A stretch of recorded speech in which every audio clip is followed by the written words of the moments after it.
Good morning. Hope you're off to a great start to your Monday. We just have a couple news stories to put on your radar today.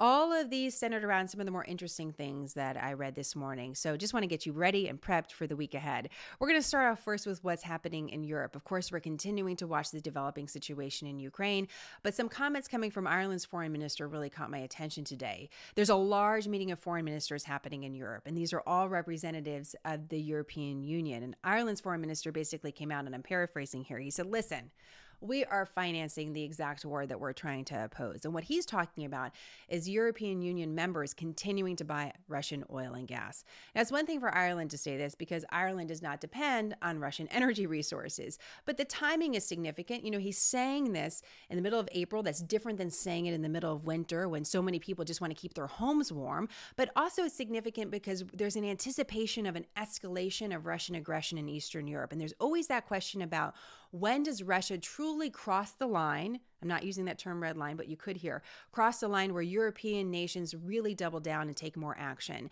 So I'll be watching to see whether or not these comments gain momentum or whether or not they remain by the sidelines. In the meantime, I want to take you back here at home and some really important domestic policy issues. This is all centered around abortion law in America. So some legislation passed in Maryland over the weekend, and this legislation expands abortion access in the state. And so one of the things that it does is it allows other people besides physicians to perform abortion procedures, like, for example, a nurse midwife. Maryland's not alone in this. Other states have done this as well. But the reason why I'm flagging this is that we're seeing states do both expand access to abortion or restrict it. The pendulum swings widely here depending on what state you're in. And one of the reasons we're seeing that is because states are either working within or trying to challenge existing federal law. And the reason why this matters is because we're watching a really important case in the Supreme Court. We expect a decision in early June. And this decision on a Mississippi abortion law could impact abortion law as we know it in America. If that happens, that would impact also the states in a variety of different ways that could be actually quite difficult to anticipate. So this is why we're watching states make different moves. You should know that they're happening in both directions. And this is also why we're really watching what happens in early June with the Supreme Court decision. Finally, I want to talk to you a little bit about the pandemic. You might be seeing reports of rising COVID cases, high-profile people like House Speaker Nancy Pelosi or the New York City mayor test positive for COVID. You know, here's the deal with where we are in the pandemic right now. There's concerns by researchers about whether or not the data is at all reliable because so many people can test at home. So many people are having mild symptoms.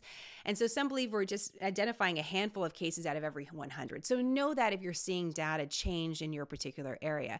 But the second thing I wanted to flag for you is there's a really interesting report in the Washington Post about nasal spray vaccines. We have read about nasal spray treatments since the beginning of this pandemic. Nasal washes, rinses, sprays, now a vaccine. When I see a pattern of behavior and research, I want to make sure that I make note of it for you. Nothing imminent to expect, but just know that there's still a doubling down of research in this particular area. Here a nose. Finally, on this day in history, the United States government procured its first submarine. Submarines really matter. Dominance of the sea really matters. And it's important for America and really any country. But check this out. Submarine research began hundreds of years ago. Look at this from the American Revolution. It's called a turtle. It's a submersible. You could go up to a British ship and plant a bomb.